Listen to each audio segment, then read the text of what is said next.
जम्मू काश्मीर में उम्मीदवारों यादी ने लई भाजपा भड़को। जम्मूना कार्यालय भाजप कार्यकरों हंगामो। भाजपे 3 मांथी 2 यादी पाછી खेंची।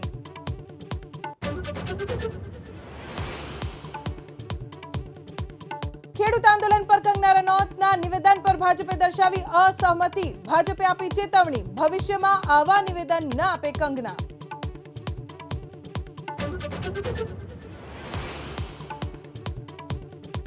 यूपीना सीएम योगीना बटेंगे तो कटेंगे ना निवेदन बाद एमपीना मुख्यमंत्री मोहन यादवનું નિવેદન। કહ્યું ભારતમાં રહેવું હોય તો કહેવું પડશે રામકૃષ્ણની જય।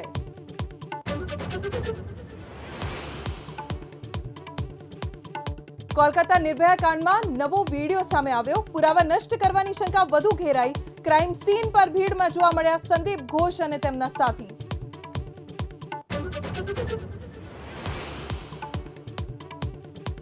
8 इंच वरसाद में डूब्यू अमदावाद शहर। श्यामल 4 रस्ता पास होर्डिंग धराशायी। वासणा बेरेकना 6 दरवाजा खोला। प्राथमिक शाळा में जाहिर कराई रजा।